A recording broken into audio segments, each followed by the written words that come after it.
Chapter 1. The Beginning. Katrine Kelleher moved to the United States in 1947.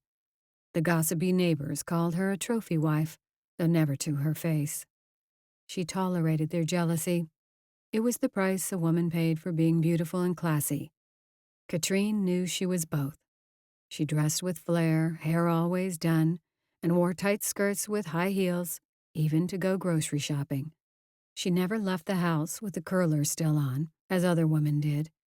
Katrine chain-smoked, watched TV, and looked visibly bored most of the day, but her house was immaculate. Dinner was ready at 7 every night and was delicious.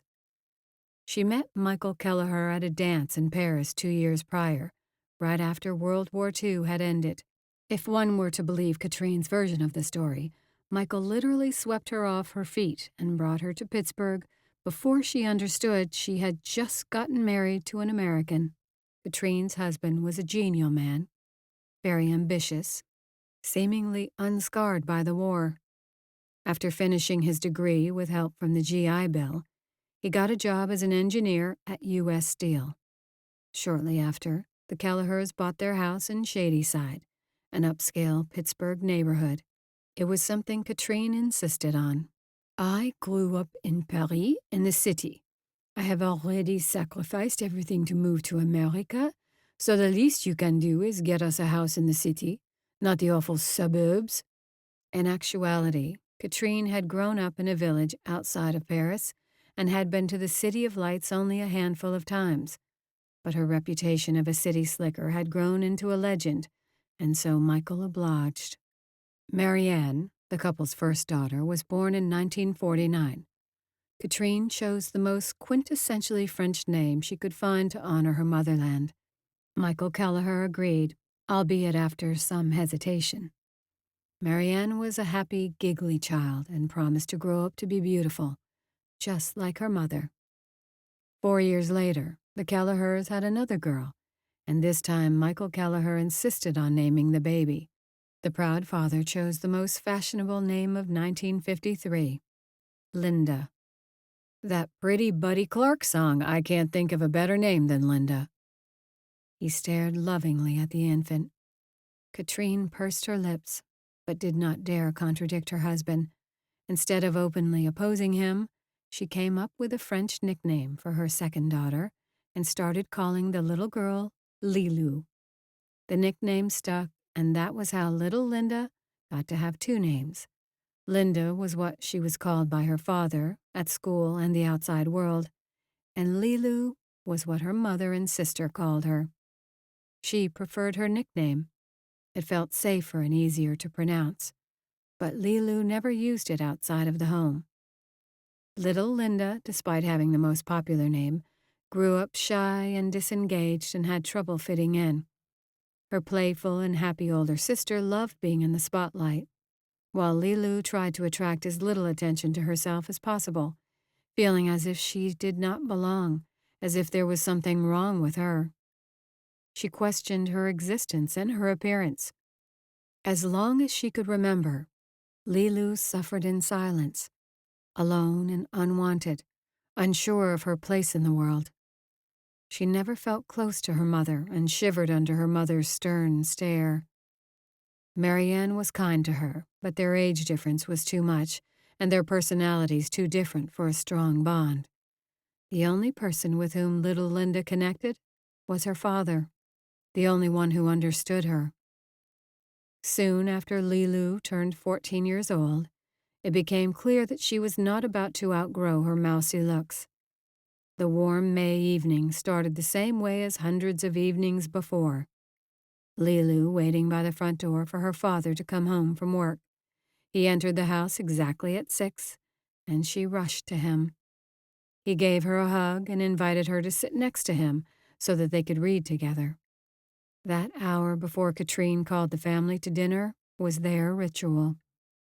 Little Linda and her father read everything together.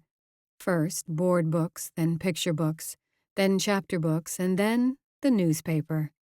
That was how they had discovered Lilou's love for math. While her father read the sports pages, she was drawn to the business section. to the rows of stock market prices which she scrolled through in fascination. Her father explained them to her, patiently and thoroughly. Lilou sat enthralled. An incredible world began to unfold, organized and systematic, where each number carried with it incredible potential, and everything was in its place. Lilou preferred the world of numbers to that of humans. Numbers were easy to read. That evening, Lilou was about to read the math textbook with her father when Katrine walked into the living room. "What will become of her?" Katrine threw her arms up to the sky in exasperation after throwing a look full of disdain at her daughter. "I can't stand it. I am trying to convince Lilou to try a new dress and she is running away to draw formulas." Hearing her mother's words, Lilou felt her stomach flip. She'd been sure that her mother paid her little attention and was surprised by this unprovoked attack. "Darling, don't worry so much. Linda will figure it out. We all have our strengths," Michael Kelleher reassured his wife. "Besides, we got one smart one pretty one." He shifted his gaze to look at Marianne, who was twisting and turning in front of the hallway mirror, her favorite activity. Hearing her father's words, Marianne let out a giggle. She couldn't help but be happy. "But how? I don't see how things will work out for Lilou. She only cares about math. With her looks, I mean," Katrine whispered theatrically, "she doesn't take after Marcel of the family at all." She opened her eyes wide, flapped her eyelashes and pouted her lips, giving her face a doll-like appearance. Lilou could barely hold back the tears. She knew her mother was right. Her nose was not small and adorable like her mother's, nor did she have the pretty gray eyes nor the wavy blonde hair. She didn't inherit her mother's long legs either. "My legs are my greatest asset," Lilou's mother would say. "American women are usually quite busty. That's their forte. But for me, it's my legs. And I make sure that men pay attention to them." Katrine Kelleher was one of the first women in Shadyside to wear trousers that emphasized her slender, long legs, and when she wore dresses and skirts, she would, as if by accident, use every opportunity to expose her knees. It was Marianne who looked like their mother. Long legs, wavy hair, the bright eyes. Little Linda looked a lot like her father. Brown eyes, longish nose with a slight bump, and straight, dirty blonde hair. While Lilou had always known this, she'd never heard her mother openly assess her looks. Now, heard for the first time, her mother's words cut like a knife. "Average-looking at best and way too bright," Katrine noted, narrowing her eyes as she examined her daughter. "What do you need all those good grades for? And in math, science, that's an outrage. It's not like you'll ever become an engineer like your father." Katrine sighed and shook her head in indignation. Michael Kelleher immediately jumped to his daughter's defense. "Katrine, you're wrong. It's great that Linda is bright. I am confident things just have a way of working out. She'll be fine. Just wait till she turns 20. Michael Kelleher patted Lilou on the back and gave her a reassuring look. "You go ahead, Princess. Read that textbook. Get those straight A's," he encouraged Lilou, and she obliged. Lilou climbed up the stairs, holding in the sting of tears at her mother's words, into the safety of her bedroom, which was on the top floor of their home. There, she felt protected, isolated from the entire world.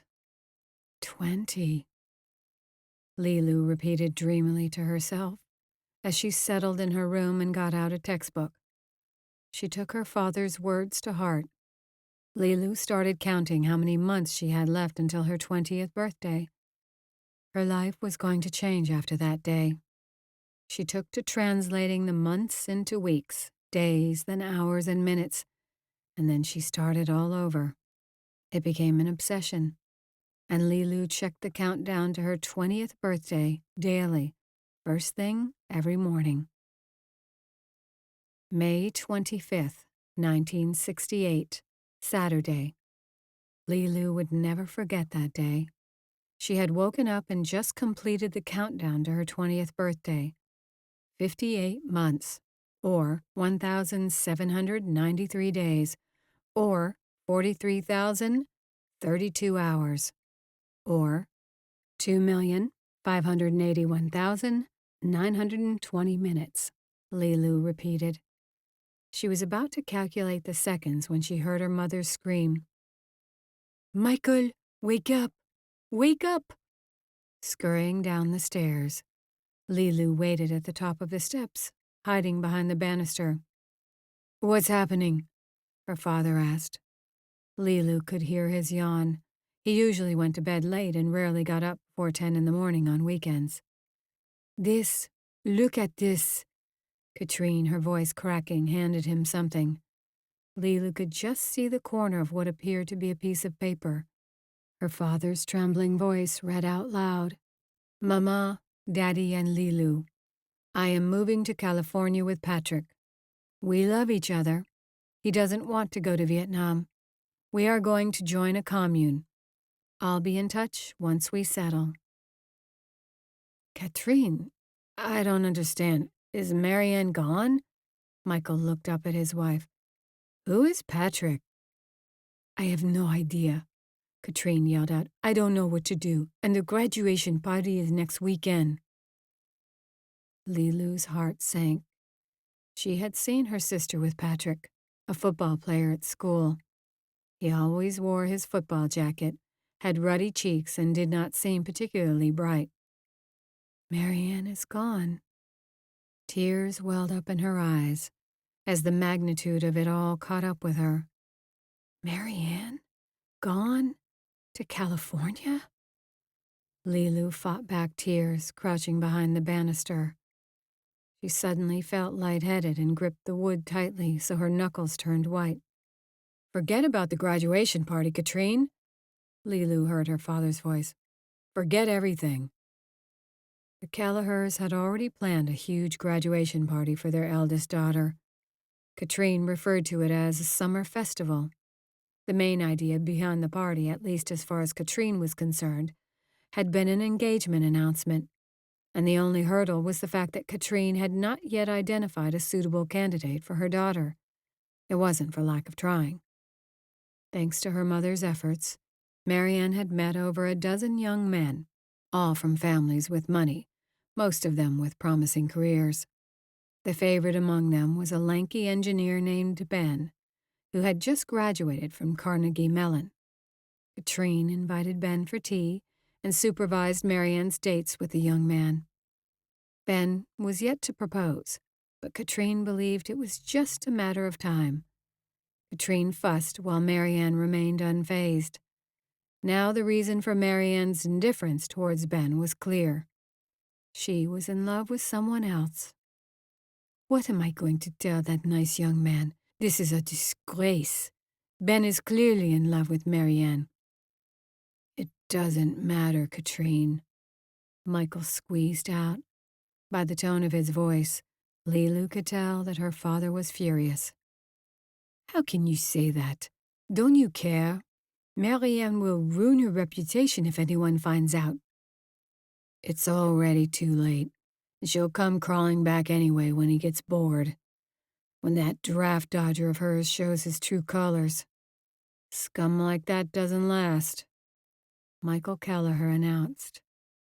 Lilou heard her father's steps as he made his way back upstairs, so she scurried back to her bedroom. As Lilou closed the door behind her, she heard her mother's yelp. "Michael, aren't you going to go after them? Aren't you going to do anything?" But that statement was Michael Kelleher's last about his eldest daughter. It was as if she had ceased to exist. After that day, they never spoke about Marianne. No one told Lilou what happened to her sister. She was just gone, and Lilou did not dare ask questions. Marianne's disappearance was like a fault line that cut through the Kelleher family. Without her, they were now 3 separate individuals, leading 3 separate lives. Lilou, who had always been a solitary creature, became even more isolated. Her father, even before Marianne's disappearance, keenly interested in the Vietnam War now, spent all his free time reading about Vietnam and took it to heart each time he heard the news about the draft. Occasionally, Michael Kelleher would snigger at the cowards and draft dodgers, which Lilou assumed was in reference specifically to Marianne's boyfriend. All real men should fight a war at one point in their lives, like I have, Michael Kelleher would assert. We need real men in this country. America can't lose its grip on the world. At this rate, this country will collapse just like the Roman Empire did. Lilou took to obsessively reading math textbooks and continued to calculate how many minutes remained until her 20th birthday.